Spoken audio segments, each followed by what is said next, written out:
नमस्कार, प्रणाम। जो भी मुझे देख रहे हैं, सभी को दिल से नतमस्तक प्रणाम करती हूँ। और आजकल जो भी एनटीपीसी आरआरबी का मुद्दा चल रहा है, और जैसा कि आप लोगों ने 26 जनवरी को सुना था कि छात्र ट्रेन जला रहे हैं, छात्र आंदोलन कर रहे हैं, लेकिन इससे पहले कोई अता पता नहीं था हमारे स्टेट में या फिर हमारे इंडिया में कि हाँ, छात्र के प्रति क्या हो रहा है, छात्र को क्यों घसीट के पीटा जा रहा है, क्यों छात्र को अपने ही घर में, अपने ही हॉस्टल से घसीट घसीट के पुलिस मार रही है। ये कहाँ का इंसाफ है। 26 जनवरी के दिन सुबह सुबह मॉर्निंग के टाइम में सारे बच्चे प्रोटेस्ट करने के लिए रेलवे ट्रैक को जाम करते हैं, सब रोड जाम करते हैं, गाड़ियों को जलाई जाती है। ऐसा क्यों? अगर आप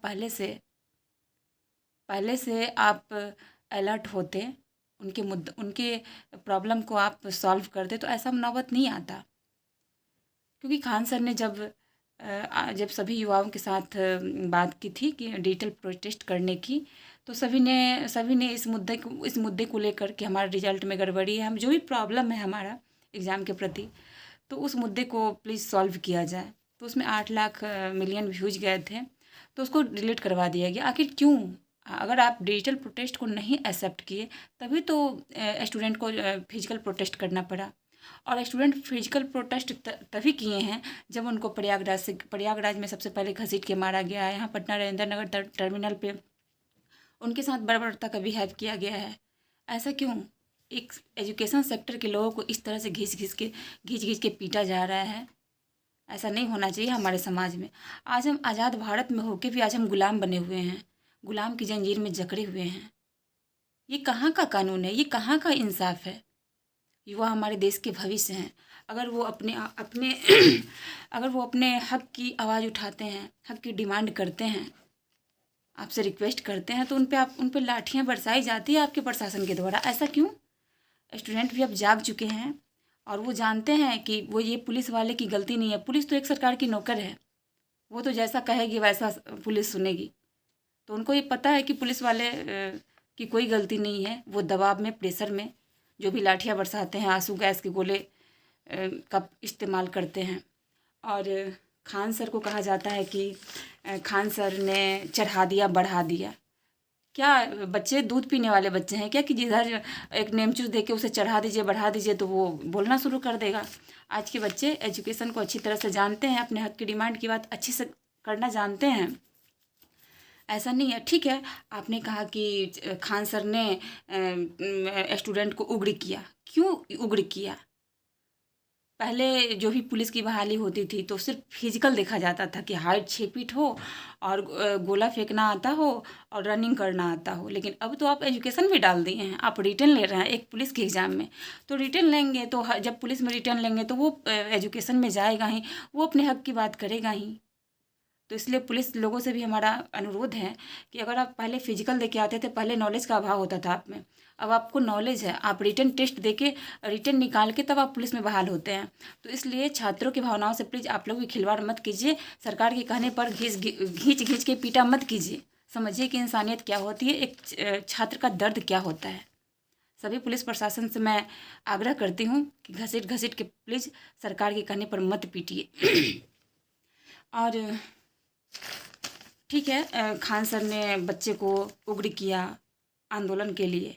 और जब शिक्षक अपने हक की मांग करते थे कि मुझे वेतन बढ़ाना है, हमारी मांग को पूरी की जाए, तो शिक्षकों पे भी तो लाठियां बरसाई जाती थी। उन्हें कौन उग्र करता था? शिक्षक जो कि हमारे गुरु होते हैं, अंधकार से प्रकाश की ओर ले जाते हैं। हमारे भारत को विश्व गुरु कहा जाता था। आखिर क्यों कहा जाता था? कुछ तो अच्छाई रही होगी, कुछ तो कारण रहा होगा। लेकिन आज विश्व गुरु, क्या ये विश्व गुरु रहेगा? पूरा हिंदुस्तान देख रहा है कि हाँ, बिहार में छात्रों के प्रति क्या हो रहा है, यूपी में क्या हो रहा है, ऑल इंडिया में छात्र के प्रति क्या हो रहा है। शिक्षक को माफिया कहा जा रहा है। ऐसा क्यों? वो तो शिक्षा देते हैं, ज्ञान देते हैं, हमारा इतिहास गवाह है। तो फिर ऐसा क्यों किया जाता है? प्लीज़ ऐसा ना करें।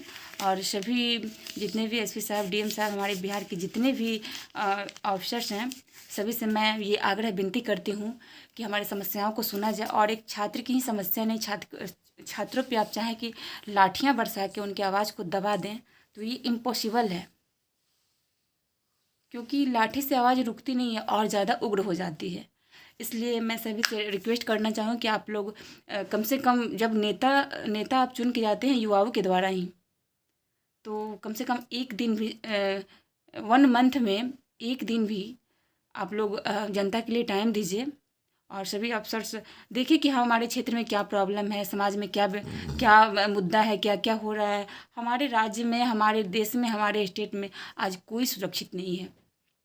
छात्र, ना ही छात्र सुरक्षित है, ना ही महिलाएं सुरक्षित है, ना ही कोई कलाकार सुरक्षित है। अगर बिहार का कलाकार कहीं आउट कंट्री में जाता है तो वहाँ पे मार पीट दिया जाता है, जैसे कि अभी खेसारी लाल जी के साथ जो बिहेव किया गया नेपाल में, आप सभी लोगों ने देखा कि उनकी गाड़ियों को जला दिया गया। हमारे स्टेट में तो कोई सुरक्षित नहीं है। जितना सुरक्षित पाकिस्तान में जाके अभिनंदन वापस लौट गए बिना हाथ पैर तोड़वाए, यहाँ तो अपने ही हॉस्टल में स्टूडेंट रहते हैं और घिंच घिंच के उनका हाथ पैर तोड़ दिया जाता है। तो ये कहाँ का इंसाफ है भाई। और मैं किसी पॉलिटिकल पार्टी से नहीं हूँ, जैसा कि मैं आप लोग को बता दूँ, और मुझे कोई हाईलाइटेड होने का शौक़ नहीं है। बस आप लोगों की आवाज़ को मैं चाहती हूँ कि और आप लोग की आवाज़ बुलंद हो और अपने हक को कभी मत छोड़िए और डिमांड की बातें कीजिए। आपका काम है आवाज़ उठाना, और हम जनता हैं, हम तो आवाज़ उठाएंगे ही, क्योंकि सारे मुद्दे को जब कोई भी किसी भी सरकार का किसी भी सरकार को वोट लेना होता है तो चाहे वो बीजेपी हो चाहे वो कांग्रेस हो, युवाओं के साथ खड़ा होती है कि युवा देश के भविष्य हैं, मुझे युवाओं से इतने करोड़ युवा को रोजगार देंगे, बेरोजगारी को ख़त्म करेंगे, भ्रष्टाचार को हटाएंगे, ये सारे मुद्दा लेके आप लोग आते हैं। और जब आपका वादा पूरा हो जाने के बाद जब आप जीत जाते हैं, जीत के सत्ता में बैठ जाते हैं, तो उसी युवाओं को आप लाठियाँ बरसवाते हैं। ये कहाँ का कानून है। कभी शिक्षकों पे तो कभी स्टूडेंट पे। वही युवा इस देश के सैनिक होते हैं, जाके सीने पे गोलियां खाना भी जानते हैं। इसीलिए युवाओं के साथ खिलवाड़ प्लीज़ ना कीजिए। आप सभी नेताओं से रिक्वेस्ट है, जो सही है वो कीजिए। और मैं सभी छात्रों के साथ हूँ। और खान सर को प्लीज़ बदनाम ना किया जाए, क्योंकि अच्छी आवाज़ उठाने वालों की हमेशा जीत होती है। सत्य हार नहीं सकता। पढ़िए, आप लोग कान खोल के सुन लीजिए। सत्य परेशान हो सकता है, बल्कि पराजित नहीं हो सकता। सत्य की हमेशा जीत होती है। और मैं ये बता दूं कि अभी हमारे समाज में, हमारे बिहार में, हमारे हिंदुस्तान में कोई सुरक्षित नहीं है, कोई जनता सुरक्षित नहीं है। ना ही लड़कियां सुरक्षित है, ना ही छात्र सुरक्षित है, ना ही शिक्षक सुरक्षित हैं। कोई भी सुरक्षित नहीं है। बस सुरक्षित हैं तो वो सिर्फ हैं नेताजी, क्योंकि उनके पास बॉडीगार्ड है, उनके पास सारी सुविधाएं हैं, सारी सिक्योरिटी है, तो वो सुरक्षित हैं, उन्हें कुछ नहीं होता है। और अगर हम एक आवाज़ उठा दें तो जेल में डाले जाएंगे, लाठियाँ बरसाई जाएगी। इसीलिए मैं सभी से अपील करना चाहती हूँ कि अगर हमारी बात अच्छी लगे तो प्लीज़ आप लोग कमेंट करके ज़रूर बताइएगा, ताकि मैं फिर आप लोग के मुद्दे पे खड़ी हो पाऊँ। Thank you. जय हिंद।